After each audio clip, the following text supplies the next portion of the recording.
yang saat ini sangat getol dikejar oleh KPK itu soal kapal Aceh Hebat. Ya di media sosial, sorotannya itu luar biasa. Dan itu menjadi atensi tersendiri bagi KPK.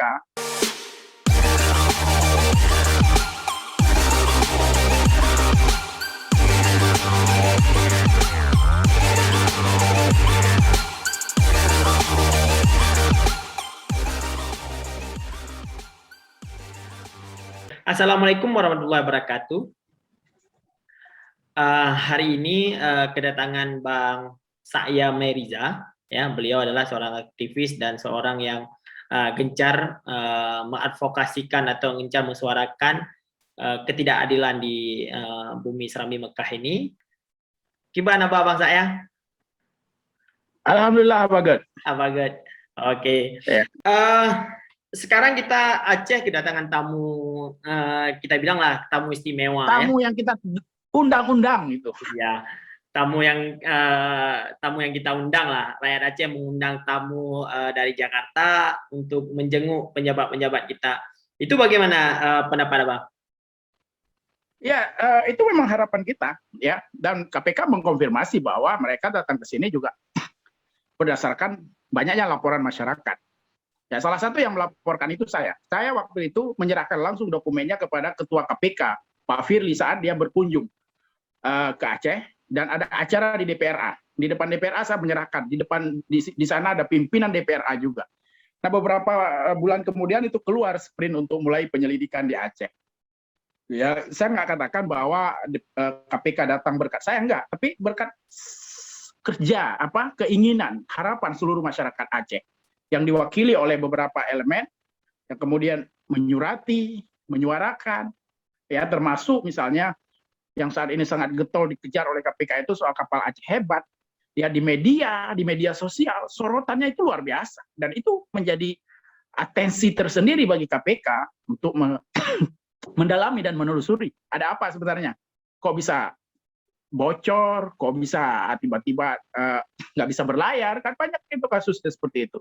Ya, jadi apa yang dilakukan KPK sekarang ini adalah harapan kita, ya, harapan kita semua. Walaupun mungkin bagi publik ini terkesan agak lamban, ya karena ini melalui proses penyelidikan, ya. Berbeda halnya kalau misalnya ada peristiwa operasi tangkap tangan katakanlah. Nah ini yang kemudian membuat kita mungkin agak kurang sabaran begitu. Ya, dalam beberapa minggu terakhir ini, Bang, juga kita melihat sepertinya nggak KPK saja ya, Kajati juga beberapa kadis, kalau nggak salah 2 ya, Bang ya, yang sudah ya satu yang sudah ditahan, satu yang tidak jadi tersangka. Itu juga ya. Berarti tata kelola keuangan Aceh sangat amburadul, Bang. Ya itulah cerminannya. Ya, saat ini KPK datang menyelidiki beberapa proyek, ya, beberapa paket pengadaan proyek di lingkungan pemerintah Aceh. Kejaksaan sudah menetapkan 2 orang kepala dinas, kepala SKPA sebagai tersangka. Kemudian juga ada beberapa kasus lain juga sedang diselidiki oleh Kejaksaan Tinggi Aceh, oleh Polda Aceh, ya. Misalnya ada jembatan Kilangan, ya, ada sertifikat tanah dan sebagainya. Di Polda juga ada cuci tangan, ya, ada sapi kurus di situ kan. Jadi inilah cerminan, gambaran bagi kita bagaimana kemudian kinerja tata kelola anggaran dan tata kelola pembangunan di bawah pemerintah Gubernur Nova Iriansyah ini sangat buruk, ya. Kalau tata kelolanya baik-baik saja, saya meyakini bahwa tidak akan semasif ini aparat penegak hukum mengejar berbagai potensi tindak pidana korupsi di lingkungan pemerintah Aceh. Itu yang saya pikir, ya. Sebenarnya KPK lagi menyelidiki beberapa kasus, Bang, di Aceh. Iya, fokusnya kalau kita lihat hari ini, ya fokusnya lebih fokus ke pengadaan kapal Aceh Hebat, ya. Tapi juga ada kasus-kasus lain, misalnya kayak proyek Multes, ya jalan 14 ruas jalan dan 1 bendungan. Kemudian ada proyek onkologi Rumah Sakit Zainal Abidin begitu. Itu ada. Kemudian apalagi kemarin ya. Saya pikir itu yang paling dikejar sama KPK berdasarkan undangan, berdasarkan keterangan dari beberapa pejabat ya, anggota DPRA. Tadi sore juga menyampaikan keterangan pasca diperiksa. Ada Wakil Ketua DPRA, Bang Hendra Budian, kemudian ada mantan Wakil Ketua DPRA, Bang Irwan Johat. Ya fokusnya kayak kalau kita dengar itu kayak fokus ke pengadaan kapal Aceh Hebat begitu. Ya. Seperti Abang ketahui, kapal Aceh Hebat ini di mana ya letak kesalahannya, Bang? Saya ya itu secara teknis kita nggak paham ya, tapi dugaan saya tindak pidana korupsinya itu yang pertama ada potensi suap, ya, pemberian fee katakanlah oleh si pemenang tender, oleh pihak perusahaan galangan kapal kepada penyelenggara negara di Aceh. Ya, dalam hal ini katakanlah gubernur begitu atau siapalah, ya. Itu satu potensinya. Yang kedua, kalau soal kapal bekas, saya juga tidak sepakat bahwa itu kapal bekas. Saya meyakini bahwa kapal itu memang dibangun dari nol, di galangan kapalnya begitu. Tapi ada kemungkinan, tidak tertutup kemungkinan. Ada komponen-komponen bekas yang digunakan dalam pembangunan kapal baru tersebut. Ya, nah kita misalnya nih, kalau kita lihat kronologisnya kontraknya itu, waktu itu begitu dimulai pembangunannya, tiba-tiba COVID mewabah di seluruh dunia. Ya di awal-awal COVID itu bahkan kapal itu tidak berlayar. Nah, bahkan saya baca beritanya ada komponen untuk pembuatan kapal Aceh Hebat itu yang harus didatangkan dari Cina, dari Tiongkok. Tapi karena terkendala dengan transportasi yang waktu itu tidak beroperasi secara normal, sehingga butuh waktu yang lama baru bisa datang komponen tersebut. Namun kalau kita lihat kan, akhirnya pada akhir tahun 2020 itu kan dipaksakan selesai. Ya, kalau menurut saya pribadi, ketika kondisi ada kendala-kendala yang sifatnya di luar di luar tanggung jawab rekanan pihak ketiga itu penerima paket proyek tersebut, ini masuk ke kategori force majeure yang harusnya juga diperpanjang ya atau diadendum jadwal kontraknya, waktunya diperpanjang sehingga pengerjaannya bisa lebih sempurna. Jadi kalau kemudian hari ini kita lihat kualitas kapal Aceh Hebat itu sering bermasalah, ya bisa saja itu tadi ada komponennya yang bekas, ya, atau pengerjaannya yang terlalu diburu-buru, harus siap, ya, untuk kepentingan pencitraan. Pokoknya akhir tahun harus kita launching, kan begitu. Nah, akhirnya dipaksakan siap. Yang namanya pekerjaan diburu-buru itu tetap tidak sempurna. Ya, logiknya seperti itu. Apa sih harapan Abang dengan datangnya KPK ini, Bang?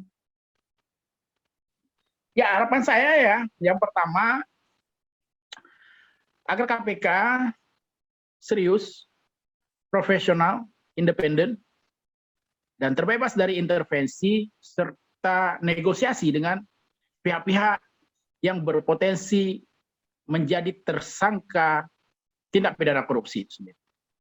Mereka harus bekerja profesional, bekerja secara cepat dan tepat, sehingga ya harapan kita setelah dua tahap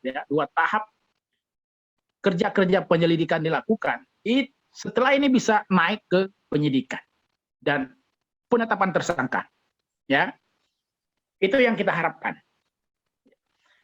Itu ekspektasi masyarakat Aceh hari ini, dan saya meyakini KPK membaca itu, KPK merasakan suasana kebatinan masyarakat Aceh terkait dengan upaya penegakan hukum oleh KPK itu sendiri.